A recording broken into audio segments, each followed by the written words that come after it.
भक्तों राम राम, राधे श्याम। भक्ति भावित रेणु रस्तोगी चैनल में मैं आपका स्वागत करती हूँ। तो जिनका आज जन्मदिन है उन सभी को हार्दिक शुभकामनाएं, और जिनकी मैरिज एनिवर्सरी है उन सभी को भी हार्दिक शुभकामनाएं। और आप सब कुशल मंगल होंगे। तो आप सभी को शरद पूर्णिमा की हार्दिक शुभकामनाएं। तो ये मैंने ड्रेस निकाल ली है वाइट कलर की, और मैं इनको पहनाने वाली हूँ ड्रेस। तो मैं ये राधा रानी को पहनाऊंगी, लड्डू गोपाल जी को और अपने कान्हा जी की। मैंने सभी की ये वाइट ड्रेस निकाल ली है और स्नान कराकर तैयार कर लिया है। तो आपको जो स्नान कराना है वो आप पंचामृत से भी करा सकते हैं और गाय के दूध से भी करा सकते हैं। तो मैंने इनको पंचामृत से स्नान कराया आज। स्नान कराने के बाद अब इनको मैं पहना रही हूँ वस्त्र। तो भक्तों सभी ने ड्रेस पहन ली है। राधा रानी ने भी पहन ली है, लड्डू गोपाल जी ने भी पहन लिया है और कन्हैया जी ने भी अपनी वाइट ड्रेस पहन ली है। तो सब ड्रेस में तैयार हो चुके हैं। अब इनका करेंगे हम श्रृंगार। तो भक्तों सभी तैयार हो चुके हैं, राधा रानी और ये लाला और हमारे लड्डू गोपाल जी और कन्हैया जी। मैंने इनको वाइट ड्रेस पहनाकर तैयार कर लिया है और अब लगा देंगे हम इनके इत्र। तो मैं यहाँ पर सभी के इत्र लगा दूंगी और उसके बाद इनको दर्पण दिखा देंगे हम।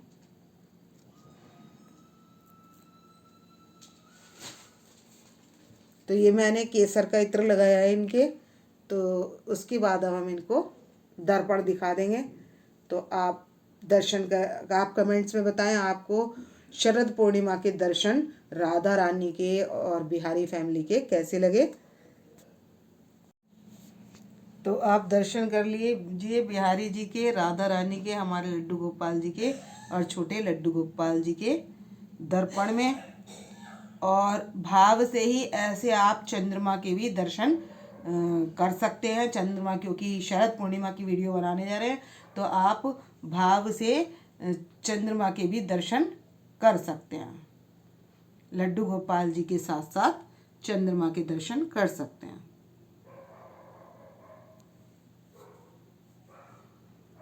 भाव की ही बात होती है, भाव से ही देखा जाता है, भाव से जाना जाता है। तो इसलिए सब कुछ भाव से होता है।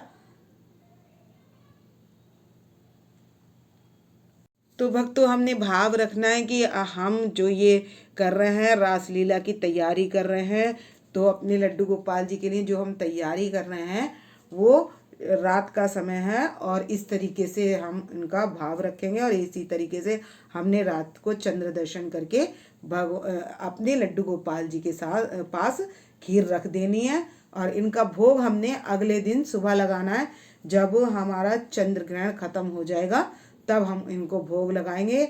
और वो खीर जो हम ये भाव करके रखेंगे तो वो वाली खीर हम सुबह इनके पास, मतलब चंद्र दर्शन के लिए, इन जो पहले हम इनके पास भोग के लिए रख देंगे। उसके बाद चंद्र दर्शन हम करेंगे सुबह 4 बजे। 29 तारीख की सुबह 4 बजे के बाद स्नान करके हम खीर रख देंगे और 6 बजे तक खीर हम बाहर रखने देंगे। तो उस समय जो अमृत की किरणें खीर में पड़ेंगी तो वो हमारे स्वास्थ्य के लिए लाभप्रद होती हैं। तो हम उनको इस तरीके से प्रयोग करेंगे। और अब हम यहाँ पर तैयारी करेंगे थोड़ी सी। अष्ट सखियाँ और सखा सब रासलीला की तैयारी करेंगे और यहाँ पर रास मंडल मनाने की कोशिश करेंगे। तो देखते हैं कैसी तैयारी होती है। तो भक्तों मन को भी दर्पण की उपाधि दी गई है और मन के देवता है चंद्रमा। तो हम उनको ध्यान करके अगर मन से भाव से लड्डू गोपाल जी के साथ भागवतिक ध्यान लगाकर भगवान की, हाँ, ये सब काम रात को हम भगवान की रासलीला के लिए तैयारी कर रहे हैं, इस भाव से अगर हम करते हैं तो ये हमारा भागवतिक कर्म बन जाएगा। भगवान के लिए किया गया कर्म भागवतिक कर्म कहलाता है। तो वो जो है विशेष फल देने वाला होता है। तो आप इस तरीके से अपने लड्डू गोपाल जी को और जो कन्हैया जी, राधा जी, जो भी आपके घर में विराजमान हैं, उन विग्रहों का खूब सुंदर सा श्रृंगार करें, अच्छे अच्छे भोग लगाएं और रास महोत्सव मनाएं। तो भक्तों हमने कर लिया रास मंडल तैयार।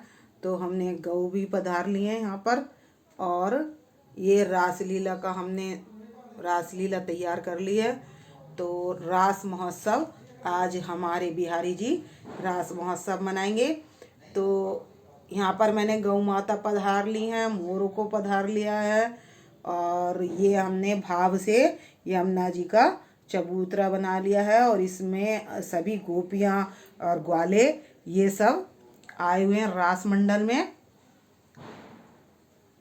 गोपियाँ गाय सभी आए हुए हैं इसमें रास मंडल में। तो ये हमने तैयार कर लिया है।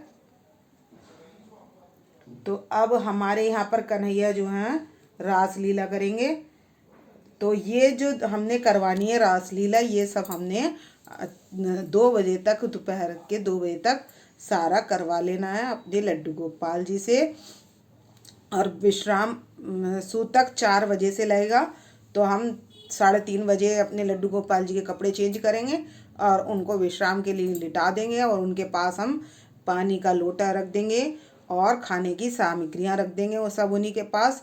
और जब हम भोग लगाएंगे खीर का, तो हम उसमें खीर बनाएंगे, तो उसमें हम ये चांदी की चम्मच डाल देंगे। आपके पास यदि कटोरी हो तो कटोरी डाल दें। और मैंने इसमें कटोरी में मिश्री रखी है, और ये खीर जो बनाऊंगी वो उसमें चांदी की, और इसी चम्मच से हमने अपने लड्डू गोपाल जी को खिलाना है, और विष्णु भगवान जी को भी इसी चांदी की चम्मच से खिलाना है, और अब लक्ष्मी जी को जो भोग लगाना है वो भी चांदी की चम्मच से भोग लगाना है खीर का। तो इस तरीके से आप भी अपने लड्डू गोपाल जी का रास महोत्सव मना सकते हैं। आप अपने लड्डू गोपाल जी को अच्छे से तैयार करें, और उनका मंडप भी, मतलब मंडप जो है, ये जो चबूतरा है, आप उसको जो भी कुछ कहना चाहें या जो भी आप कहते हैं, तो आप उसको तैयार कर लें इस तरीके से। तो मैंने ये कुछ कालीन टाइप का, ये कुछ क्रीम से कलर में फ्लावर टाइप का मैं ये ले आई थी, तो मैंने इस पर ये इनको पधारा है आज। तो ये देख सकते हैं काफ़ी सुंदर लग रहे हैं हमारे लड्डू गोपाल जी।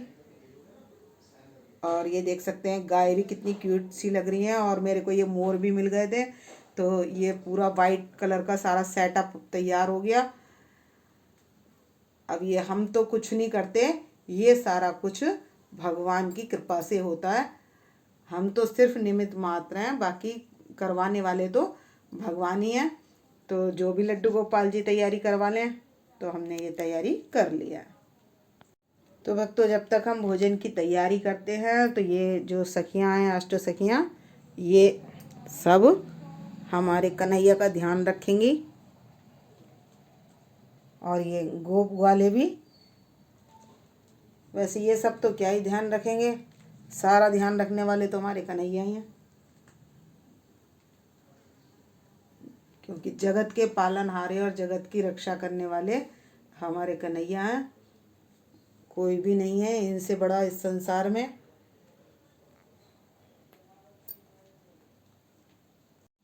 तो भक्तों, अब कर लेते हैं भोग की बात। तो हम इनको माखन, मिश्री, सफ़ेद चीज़ों में जो हमने भोग लगाना है, माखन, मिश्री और रसमलाई केसर वाली और दूध की चीज़ों का भोग लगाना है, जो भी आपके पास हो। और खीर का विशेष भोग जो है वो है खीर का। तो वो केसर की खीर बनाकर हमने भोग लगानी है। और खाने में हम पूरी, पकवान, कचौड़ी, या आप सादा भी अगर खाना बनाना चाहें तो बना सकते हैं। तो भक्तों, बहुत से जो भक्त हैं उनकी किसी को परेशानी है डायबिटीज़ की, किसी को किसी चीज़ की, किसी को ब्लड प्रेशर की। तो भक्तों, वो रोज़ तला हुआ, मतलब आए दिन जैसे तला हुआ नहीं खा सकते, तो वो क्या कर सकते हैं, वो रोटी, सब्जी, दाल, चावल, इन चीज़ का भी भोग लगा सकते हैं। तो मैं डेली जो शॉर्ट्स डालती हूँ लड्डू गोपाल जी के भोग के लिए, तो जो जिनकी तबीयत ख़राब है, बच्चे बूढ़े सभी, वो इस सादा भोजन का भोग तो डेली लगा सकते हैं अपने लड्डू गोपाल जी को। तो दिन में भोग लगाना है 2 बार अपने लड्डू गोपाल जी को खाने का, और 2 बार इनको, जैसे आप नाश्ता करते हो, जो भी चीज़ खाते हो, जो भी चीज़ वो होनी सात्विक चाहिए। और 2 बार, एक सुबह और शाम लगता है दूध का भोग।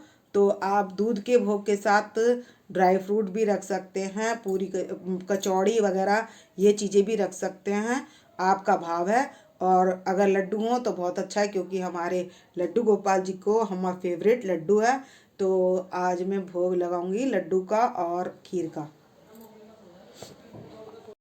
तो भक्तों, यदि आपके पास पीले पुष्प हो तो आप पीले पुष्पों से सजा सकते हैं, या इस तरीके के पुष्प हो तो आप इनको फूल माला अवश्य पहनाएं, इनका स्वागत करें। तो मैंने अपने लड्डू गोपाल जी का, कन्हैया का, राधा जी का, सबका स्वागत कर लिया है। किसमें? रास महोत्सव में। तो अब ये सभी के आगे मैंने सफ़ेद पुष्प और गुलाब का टुकड़ा रख लिया है। और ये देखिए, कन्हैया जी के पास मैंने वाइट पुष्प के पास गुलाब का पंखड़ी का टुकड़ा रख लिया ये। और सभी के पास मैंने पुष्प विराजमान कर दिए। गौ माता के पास, सभी के पास मैंने पुष्प विराजमान कर दिए हैं। तो अब ये मैंने रख लिया है भोग के लिए माखन, खीर और ये लड्डू। तो ये हमारे लड्डू गोपाल जी जो हैं भोग लगा लेंगे, कान्हा जी भोग लगा लेंगे, राधा जी भोग लगा लेंगी। तो और ये मैंने रख दिए हैं तुलसी पत्र कटोरी में, और माखन में मैंने तुलसी पत्र डाल दिया। अब तो हमने कर लिया है भोग तैयार। तो मैं भोग की थाली ले आई हूँ और ये 15 मिनट इनके पास रख दूँगी। तो ये भोग लगा लेंगे हमारे कान्हा जी और राधा जी, यशोदा मैया सभी भोग लगा लेंगे। तो 15 मिनट के पास इनके पास रख दूँगी और उसके बाद प्रसाद बन जाएगा तो हम सब इसको ग्रहण कर लेंगे। तो भक्तों, 28 तारीख को यानी कि कल को आपको भी इसी तरीके से इनको तैयार करना है, भोग लगाना है। तो इस वीडियो का करूँगी मैं यहीं पर एंड। यदि आपको मेरी वीडियो पसंद आए तो प्लीज़ लाइक करें, सब्सक्राइब करें और शेयर करना ना भूलें। कमेंट्स में आप राधे राधे कहकर हाजिरी लगा सकते हैं। भक्तों, राम राम, राधे श्याम।